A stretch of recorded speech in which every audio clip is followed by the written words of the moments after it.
Hello, and welcome to this episode of My Spectrum Life. We're glad you're here with us today, tonight, whatever time of day or when you may be listening or watching this. If you're with us live, give us a little shout out in the YouTube chat pod or on Facebook. We'd love to know that you're here with us. If you're listening to us on the podcast on one of the various platforms we're on later, just give us a thumbs up or whatever. We are on Facebook, we are on Instagram, and we are on Twitter. So we would love to see some comments and hear from y'all. Isn't that right, Miss Kelsey? Good evening. How are you doing today? Oh, we're doing all right. It's been a Monday. It is Monday, isn't it? Yeah, it is. I know for all of us here, especially within the United States, and I'm sure, it's what, April 6th, 2020. So there's still a lot of us that are still, can't go too much of anywhere. Sure, all the Right. days are running together. They're called, what is it, days now? Yeah. Well, it was that day or What is next that day or day? yesterday This or day? whatever it. That day? I hope Yeah. everybody's doing all right with everything going on. I pray that Mhm. you guys are healthy and are continue to combat and protecting yourself against this icky virus. Yes. Our household to everybody out there as well, because it's some scary business. It really But is. we're not going to be scared. Nope. We're going to do what our leaders have told us to do, and we're going to keep moving forward. 'Cause that's what. And while we are, taking some time out from our busy lives and things have been slowed down, we can have some opportunities to catch up on podcasts and various things, and maybe take some time to look into the subjects that we have wanted to learn about, but we haven't had the time to learn about them. And right now is the perfect time. Um, and one of the things, of course, that we think y'all should learn about is autism, what it really means and how it's affecting the lives of those who are on the spectrum and those around those who are on the spectrum. That's why I chose to call this my spectrum life, because it's my son's spectrum life, but it's also my spectrum life too. Because I may not be on the spectrum, but the spectrum has affected me. And that's the autism spectrum, not whatever else spectrum. I'm talking specifically about the autism spectrum. Right. It's a And it's ripple and effect. yeah, and it's affected your life differently too. Because you have a spectrum life as well, right? I do. I come into people's houses or I teach and work with these kids with autism and I love it. Each one is different and each one shares a special memory within my heart. So, Yeah, and that's how we got together, and that's how we decided to start this podcast, do this. And today we kind of wanted to touch on something, start touching on, because April is Autism Awareness Month.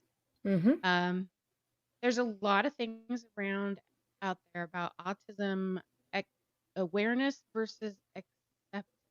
acceptance, yeah. Yeah, which is it kind of it's interesting.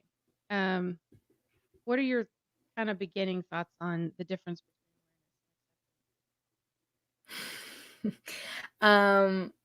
It's a First thing big that subject.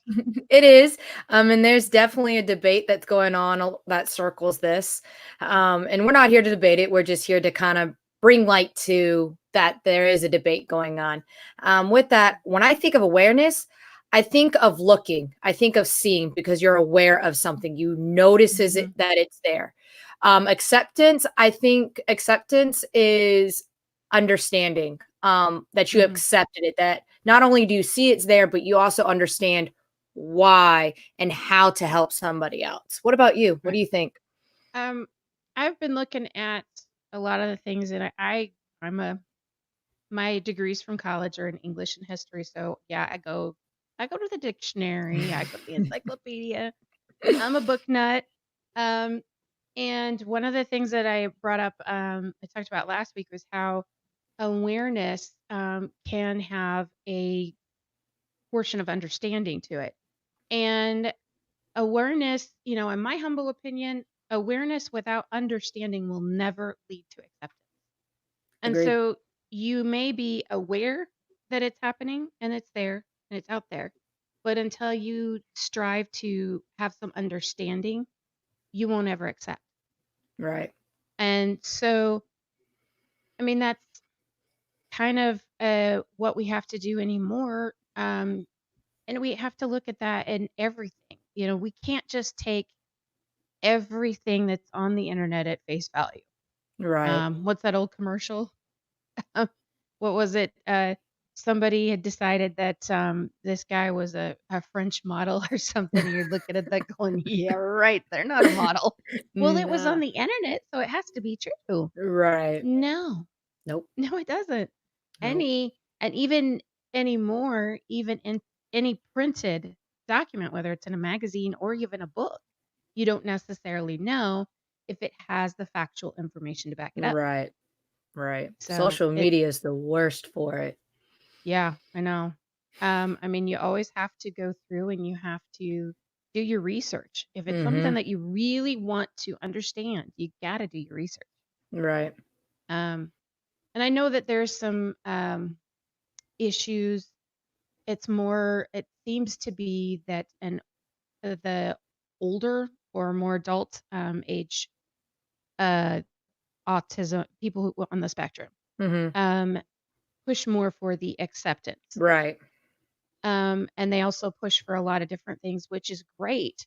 And I think also, there's also some things that there's some stigma about certain therapies, Mhm. um, ABA being one of them.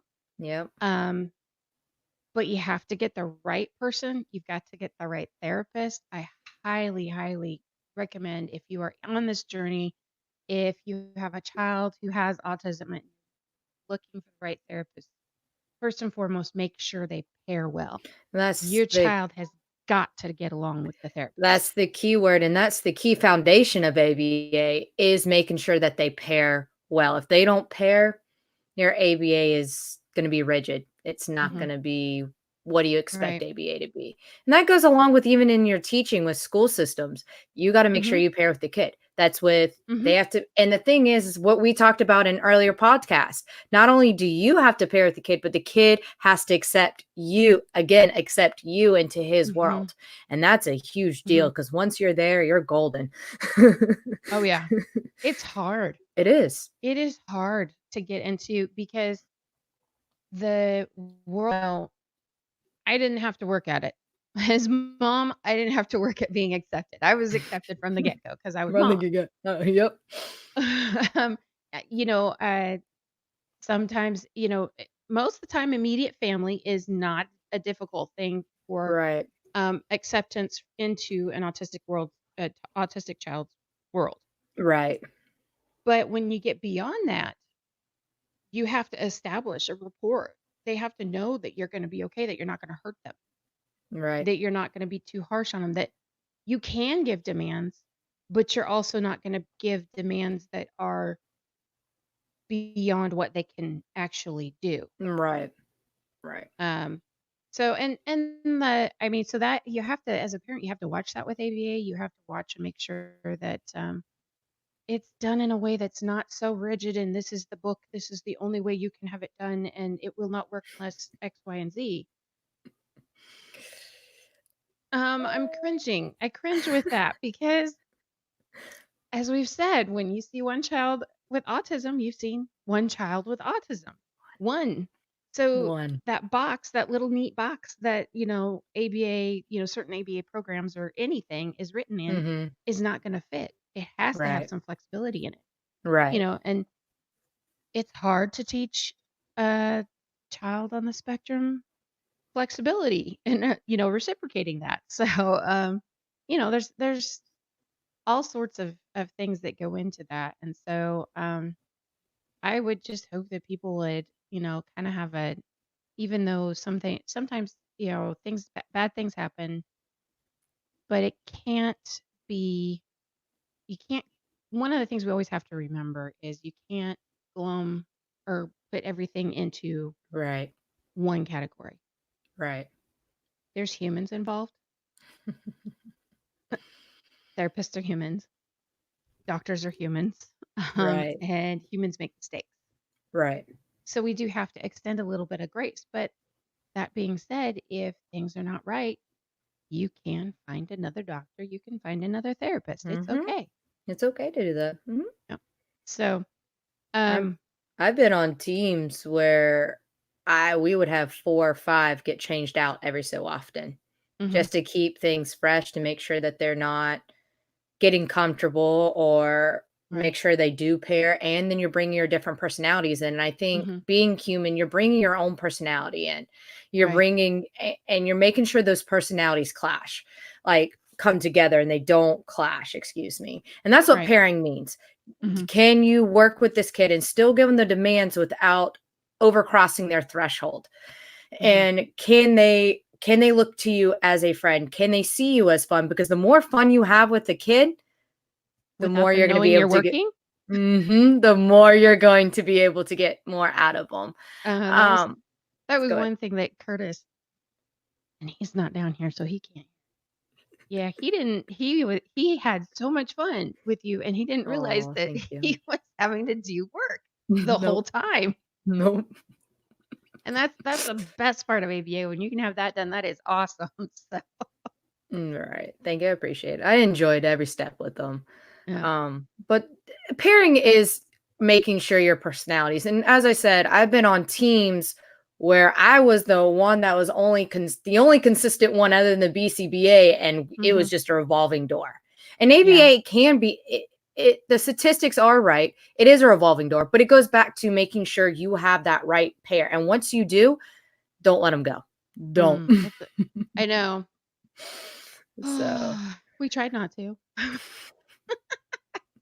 I know that's right. But that Uh, is, but ABA, and I know there's a lot of things circling around therapy, and it's not just mhm. ABA. But a lot of times I don't want to get into it, but ABA is not punishment. I just want to make sure that's clear. Oh, ABA yeah. is not Should punishment. never be punishment. No, but we do bring your kid into certain triggers so we can know how to help them handle it whenever they get out into the environment, because you'll never, Mhm. truth be told, you'll never be able to control their environment. You can never control who reacts and how they react to them. Mhm. So what we can do is we can bring it up to light and be okay. This is how we're going to cope. This is how we're going to Mhm. work with it. But it's not punishment. It Yeah. No, Well, that's one it's thing not. I've always told Curtis. At home we can control, Mhm. but once we step outside of our home or we get in the car and we step outside of that car, we can no longer, Right. and that's what's being said. I mean, within the house or within the car, what's being said and how things are happening, we can't control that anymore. And Right. so, that's one of the things that is so why it's so I'm so passionate about helping people accept him and Mhm. accept autism, understand, be aware of it, understand it, and so that they can accept it, is Right. because is as a parent, a guardian of a child on the spectrum, you never want to get to the point, and I've seen this happen, um, somewhat quite frequently lately. Um, he doesn't want to go anywhere. Mm. Would never want to step foot outside the house, and that is something that, as parents and guardians, we of younger children, we are scared to death of. Right. We want to make sure that yes, we understand all this stuff, but how can we help them cope with the outside world? Right. And on the other hand, if we have an opportunity to educate in that outside world, Mhm. how can we help them understand how Right. to interact? Right. So And that's the in that, key, is yeah. how to interact. And I Hmm. think that's the bridge between awareness and acceptance. So you brought up saying awareness is awareness is that there's an understanding that there is autism out there. Hmm. But acceptance is also understanding and truly accepting who they are and knowing who they are. So I think the Right. bridge between the two is, how do you get a child, which could look totally different from one child with autism to Oh yeah. another, Uh-huh. to a community, and how to interact with them. Where is that bridge? And I think you hit the nail on the head when you said we need to teach both sides and how Hmm. to interact with one another and not just one side. And I think that's going to Hmm. be the movement coming through. I Yeah. really do believe that that's the movement. Hmm. Well, and sometimes it's okay. As parents and guardians, we have to understand that it's okay. Every once in a while, we gotta let them just kind of. If they need to hunker down, they gotta hunker down. Mhm. Right. But it's also we're a child's best advocate. Um, Exactly. and the more Mhm. we educate ourselves, the more we can show other people and Right. talk to other people. And, I know that one of the things that may be difficult for people to do is, okay, you're in a situation, as in the education system, it's a little bit different because there are laws in place that say you have to do X, Y, and Z. Yeah. There are, outside of the school system, how do you handle it though? Right. You know, how do you make sure, if you're in if your child goes to a group of some sort, Mhm. to have interaction, are those people, I mean, are they truly aware of how to, and do they truly understand how to interact? Right. And I think that one of the things that is going to be good for us to do is to kind of bring up some of those behaviors, how we Right. can interact with them, and if we can give some, like we're never going to be able to give uh, diagnostic anything. No. No. And one thing that you got to understand with autism is it is so much trial and error. There is so much trial and error. Right. I mean, you start with a level of educated guessing, I guess, and even within the educated guessing, you don't necessarily know what's going to work. And if you have a child, anything like my child, one day it works, the next day it doesn't. So you keep adding things to that toolbox so that you are able to handle it any time. Um, let's see, one of the diagnostic categories that one of the biggest things, I think maybe this might be one of the biggest things, is social interaction Yeah. and lack Mhm. thereof. Mhm. Um, man, it's felt like a lot of the time that's what you guys were focusing on so much in Mhm. ABA. That's So, what we mostly do by that point. mhm, By the time he turned 11 or 12, based on the VB map scores, because we go off of mhm. the VB map, um, What's the the VB last map? VB map, oh, I don't even know what it stands for. I It's just well, it's know a that it diagnostic tool, right? diagnostic tool. And it has different categories such as manding, as in asking for things, your Mhm, natural environment training, your gross motor skills, your fine motor skills. So includes all these components together. mhm, And it also sets you up for each standards. mhm, Um, so one of them that we were, by the time a kid is 11 or 12, we're mhm. hoping that they'll be on the VB map with social. And that's where we're going to teach some of your social. Yeah, we teach you social, but a lot of times we have to start from the very beginning. What do you want? Cup. Okay, here's a cup. And then you keep moving forward and forward and forward because you can eventually Mhm. graduate out of ABA Hmm. according to the VB map. Not saying that's always true. Yeah, sometimes diagnostics may not always, Right. on paper is on paper is one thing, in all actuality, and in real life is another thing. Right. And so and you were right. We were mostly working on social skills and Mhm, working on the how do I cope with this? How do I not cope with this? What's a better way to say this? What's a better way to say that? And I mhm, think just in reality is you are asking how someone can interact with someone. mhm. I think socially, even typical kids struggle with. Um, Right. and I personally believe that if you see a kid on an iPad, because they like to be kids with on the spectrum like to be by themselves. They have Oh, no they're joint totally zoned out. attention. No Mm, joint attention. Well, how do you go up? How do you go, "Hey, what you doing?" A lot of times they won't like, they "Okay, won't ask me a respond. question." Okay. Mm-mm. Well, as a kid or a sibling, because ABA can also teach siblings. So let's just start at the Mhm, sibling level. We would teach the sibling, okay, just start saying, "Hey, that's cool." You start making comments about their game. You show an interest in what they're doing because eventually they'll be mhm. like, "Hey, look what I'm doing."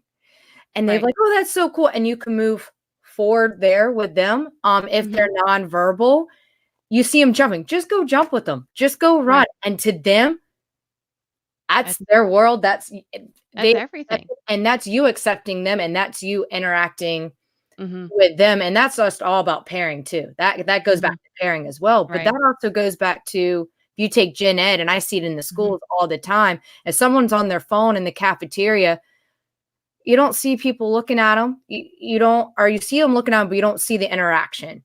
And I see Right. it all the time, even gen ed. Even then, they don't Mhm. even go, "Hey, look at this." They're not. There's a disconnect, Yeah. so it makes It's it almost kinda harder. like that scenes those scenes in, I don't know, for a while there, Curtis, one of his favorite movies is WALL-E. I love Wally. And you know how on the big ship, they're sitting there and they could be Mhm. they would show them talking to each other and they're right side by side, but they're just staring at that screen, Mhm. and it wasn't until something bumped the 2 characters there that they Right. actually stopped the screens and started looking at each other and interacting, and, sometimes, that can be a detriment to what, technology has done for us, Yeah. but it's also a huge I mean, Mhm. there's a balance with it Mhm. because, one of the things that I've seen is how much technology can help with those Yeah. who are nonverbal. Yeah.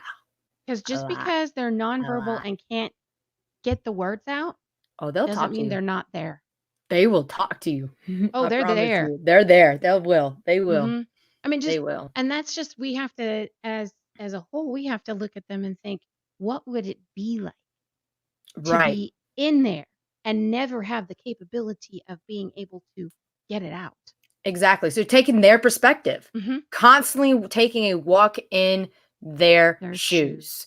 And I Mhm. think that is another component. If you sat there and you asked yourself, okay, this kid hasn't looked up a couple times, or even a 10th grader. A 10th grader will, or not a 10th grader, a 10-year-old will Mhm. even look and say, okay, he's not playing tag with us. I've asked him to. And they think to themselves, okay, how can I see their point of view? You're going to find your answer and you're going to eventually pair with them. Just Mhm. because you took and said, how can I how do I see myself Mhm. in their shoes? If I was in an iPad the whole entire time, how would I break myself from the iPad? How would I go up and try to interact with somebody like that? Mhm. And there's a Um, lot of times they may not understand. right, Um, oh goodness. I don't know if I've said this before. One of the most, idioms are so rough for those on the spectrum. I can tell you so many stories. But you know, yeah, I'm sorry. It we is. just laugh because I mean there's this time I so used to, okay, for instance, in my family, whenever we got to the last drop of milk, and we poured out the jug of milk, we'd say we killed the cow, Right, you know?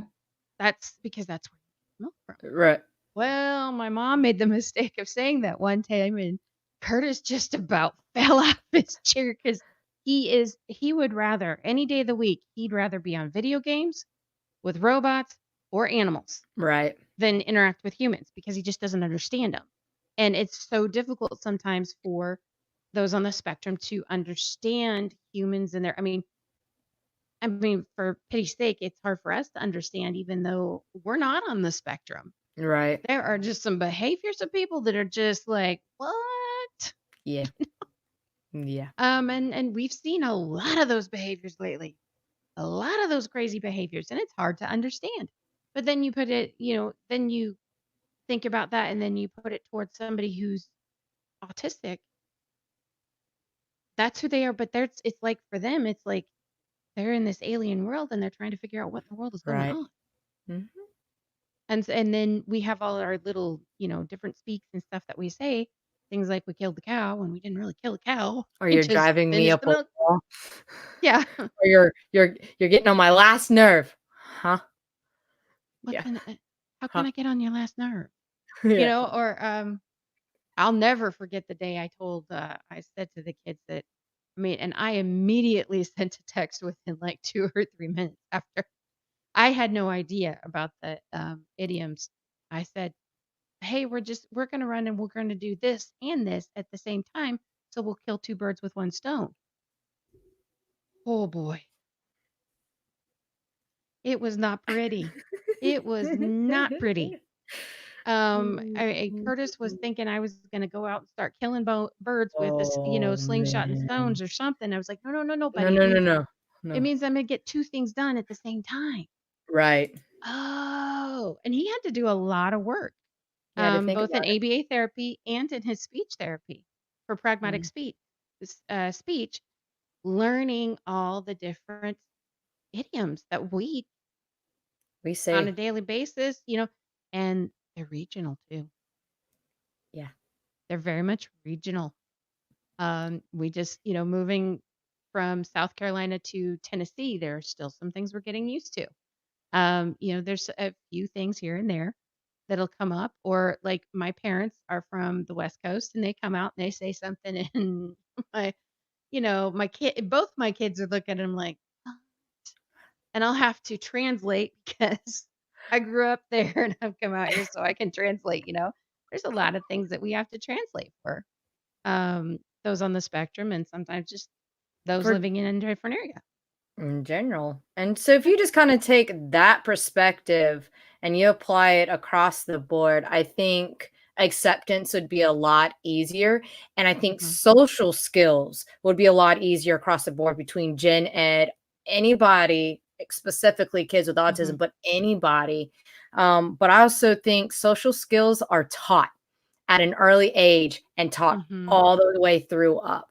Mhm. If you're never taught social skills, if you're, it's like, for example, if you're never taught to how to lay out a table formally, Mhm. you would never know that a knife and a spoon go on a certain side and a fork go on a certain side. And you would never know that, for example, it's Mhm. rude to burp at a table here in America, but it's a compliment over there in Japan. So there's a social difference too with the cultural differences. Mhm.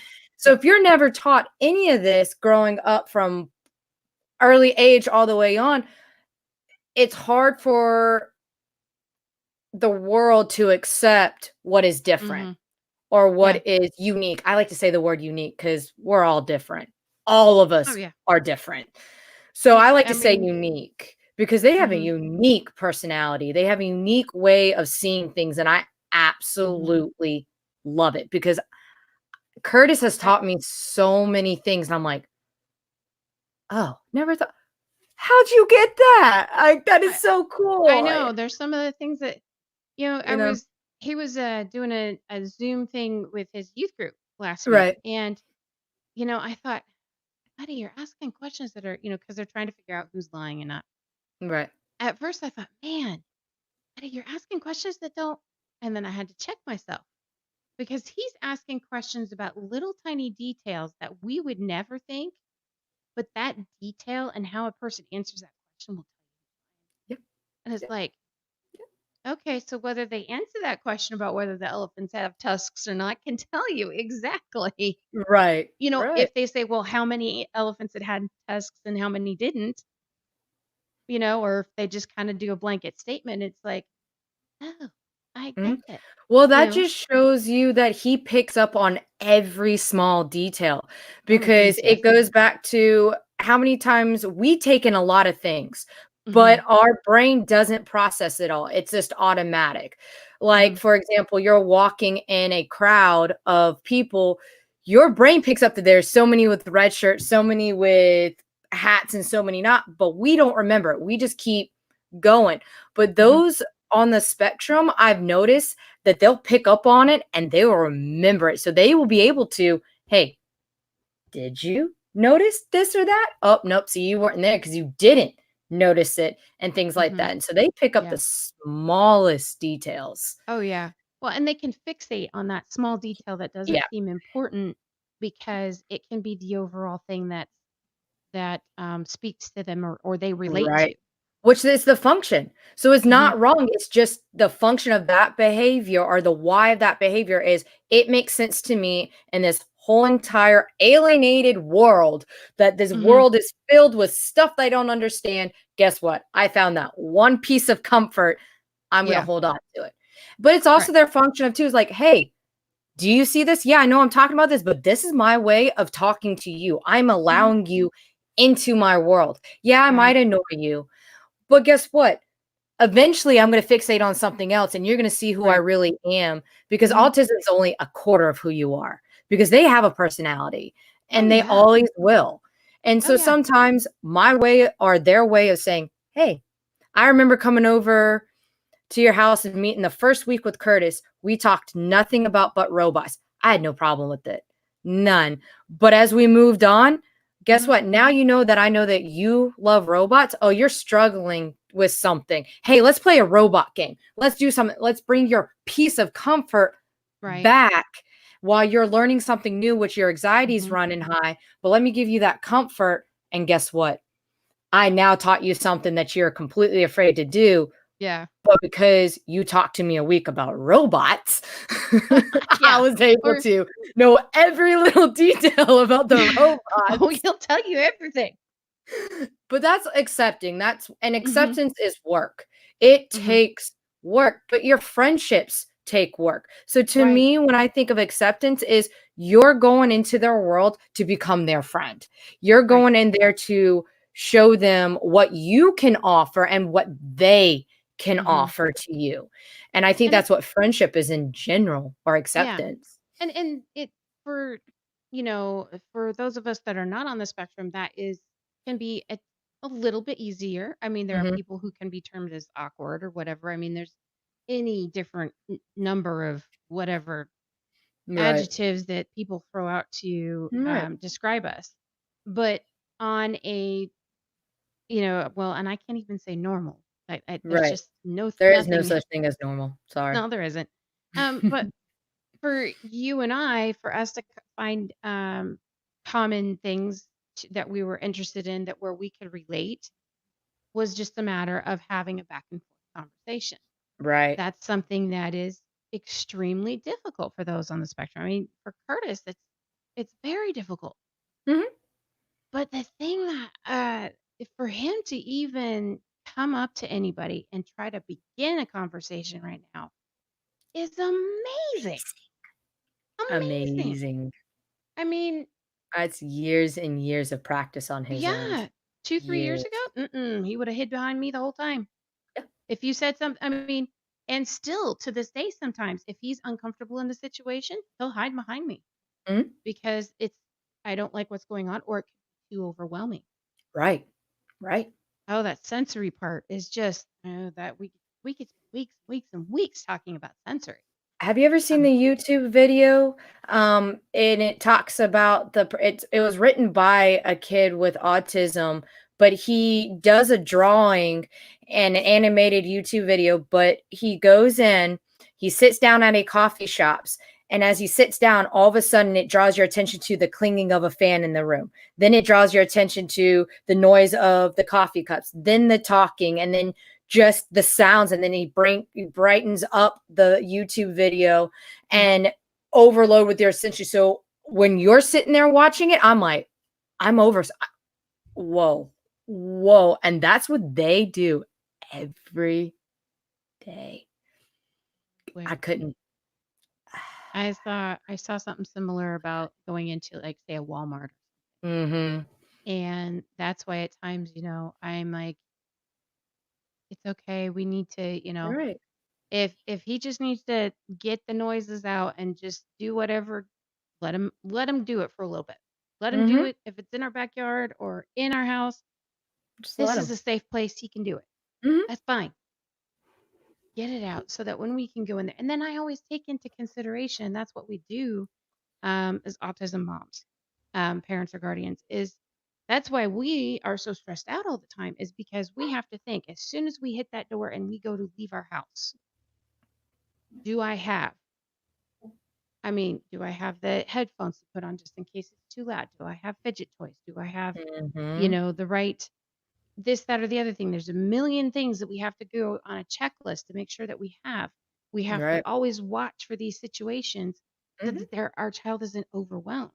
Right. And it's tough on us moms and parents. It really is. Um, It and is. people, and we get so used to this checklist and being aware of these things on a regular basis that we once it becomes so secondary nature to us that we're looking at all these things. I don't necessarily have to go through and think, okay, do I need to make sure where's the Right. doors so that and where's Curtis sitting so that he doesn't run out for something? If he goes out somewhere, do I know where the door is at so he doesn't elope? Because that is Right. something that is common, that can be common for those on the spectrum. If Mhm. something is too overwhelming, they may have escape behavior and try to elope, which is to take off. Mhm. To escape it, to get Hmm. away from that sensory overload. Yep. And then all Hmm. safety concerns come into Oh my play goodness.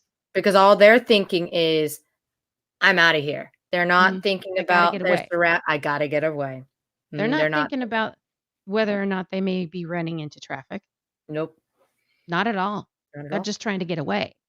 Mhm. And then, yeah, it's just, I mean, there's so many things to be aware of and to accept, to Right. truly understand. It's just, it's mind boggling. Sometimes I have to stop and think, man, all that kind of stuff has just become second nature to It does. me. Oh, 'Cause I remember when I first started, doing ABA, I was a train wreck. But you, met me in my prime time years, and, but when I first started, the parent was checking on me more than I was. But it eventually became secondhand, and it does hmm. become secondhand. I'm constantly doing it now within my own classroom. Okay, so and so can't sit here and here and here because this, and this is gonna happen. And you do that Right. constantly. Hmm. Those who even have kids who are not on the spectrum, you're still doing it. You're just not doing it to the extent of how do I help him cope, or how can I eliminate some of these factors that is going to happen, because a Walmart trip is not a 15-minute trip. It Oh, is, heavens, no. it's a trip. You might as Let well me call tell it an you, 8-hour field trip. It's a trip. yes, I am so happy they have started the whole, you know, curbside to go thing. I mean, I cannot be happier. Right. Curbside is my friend It is. because going into stores sometimes is just no, no. Mm-mm. And Mm-mm-mm. you have to catch them in the right mood, just like you have to Mhm, catch your typical kids in the right mood. And sometimes mhm, they're a little bit more easier to be flexible. But it goes back to what you said. I'm overloaded here. I don't know how to be flexible. And now you're asking mhm. me to go into something that's going to send me over the edge with sensory overload. Yeah. Mom, no, not going to Mm-mm. happen, mom. Yeah, so, we always have to gauge our day on that. I mean, that's one of the Right. reasons why we got our service Hmm. dog. Chewy is such a help to Curtis in those situations. And he's even started going to church with Curtis now, and I am so Good. grateful that he's able to do that because it helps so much. Um, People don't get how that tethering, just that little bit of pull that Chewy has on Curtis by being wrapped around his waist and, tucked into his waist there, his little walking pole, just that little bit of Hmm. tension Hmm. is such a huge calming factor for Curtis. It's It crazy. is. It is. But I really do think Curtis thinks, "Wait, I have responsibility now. This is him.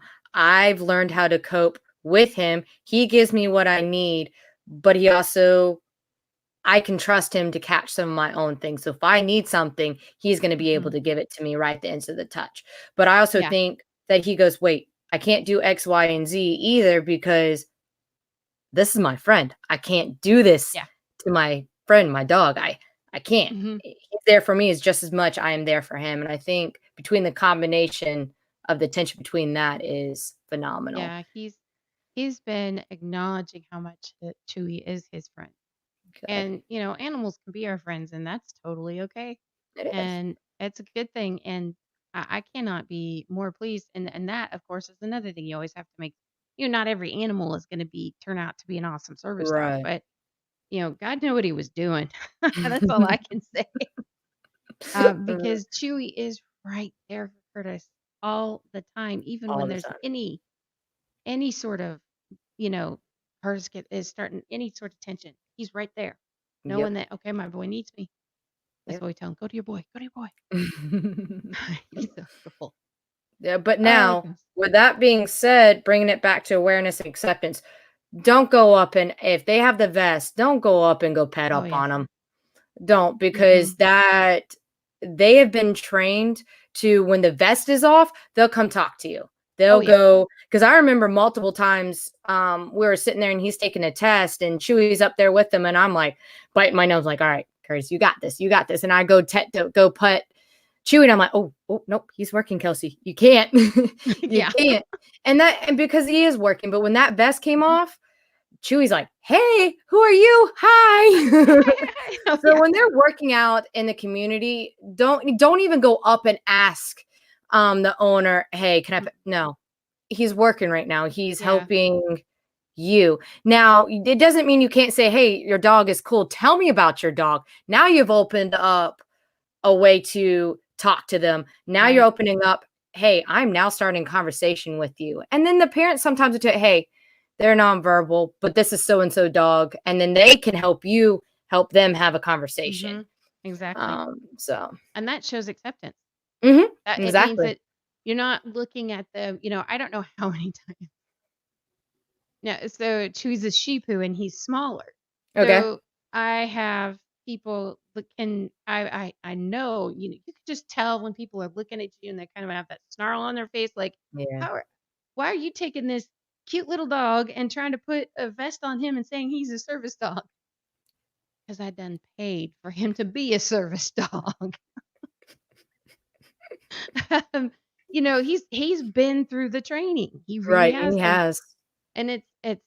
it was one of the greatest compliments I think we ever received, for us and for his trainer. Was we were in an airport Okay. and it was crazy. We're in line, and of course there's two. This is way before, a couple years ago, I think it was. He We were in line getting ready to go, and Chewy's walking right beside Curtis, sitting when he stops, Right. walking with him. Then he sits when he stops, because he knows that he's just supposed to wait right there for Curtis, and he pays attention to Curtis the whole time. He's always watching and looking up at Curtis to see where he's going, because Right. he knows his attention has to be on Curtis.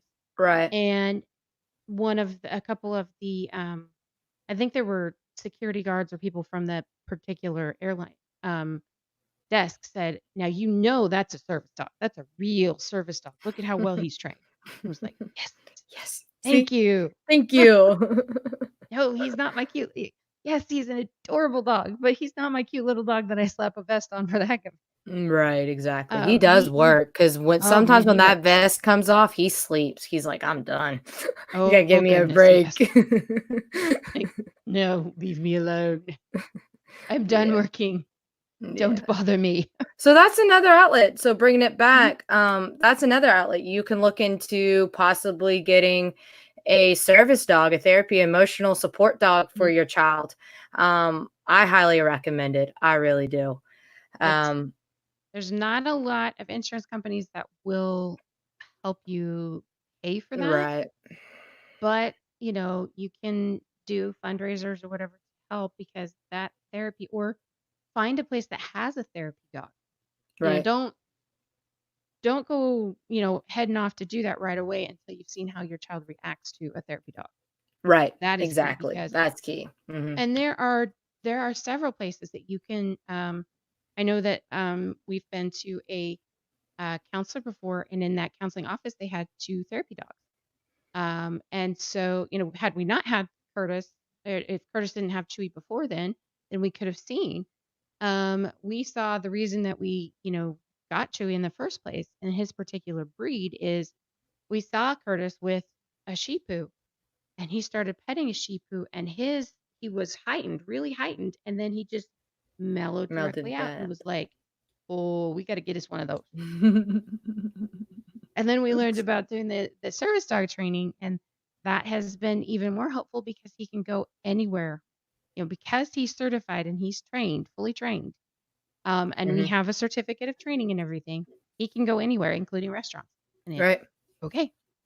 Mm, So if it's something you want to do, look into it and understand, there's going to be a price.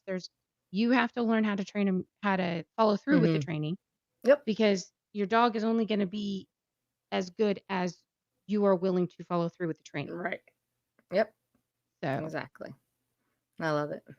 I know it helps us. It gives me a little bit of I don't have to be so afraid when we're on shopping trips and we're in the Right. parking lot anymore, You get to especially if relax. You get to enjoy a trip out with your kids a little bit. Right. the level of maximum security goes down just, a couple just Just a a little bit. couple notches. Just a Just little it. bit. Just a little bit. Oh, goodness. Good.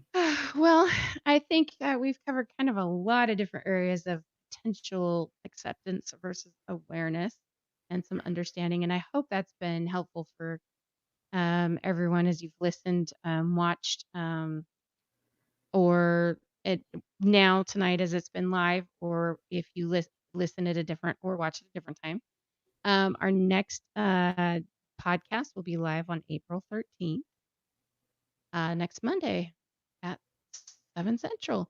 And we're going to kind of just be talking more about this understanding to bring you from Mhm. awareness to acceptance. Yep. So if you have any specific questions at all about how to get from, or if you are aware and you want to understand so you can become a more accepting person, please email us at info@myspectrumlife.com. Or I'll let you take it away on the other forms of media you can contact us at. Uh, Take it away. Message us on or Facebook us at facebook.com, My Spectrum Life, or Instagram us on My Spectrum Life, or twitter.com, My Spectrum Life with the number 1. We have multiple medias that you guys can reach out, and we would love to hear from you. The more you interact with us, the more we can interact with you. And I really look forward to that component. It's one of my favorite parts. Yes. So Yes, it is. It is. And if you are watching us on YouTube at all, please like us and subscribe, as that will help further some more capabilities within YouTube itself. yep. But anyway, as we all know, with a little faith, love, and grab them fidget toys, we can make it. We'll see you all next time. Bye.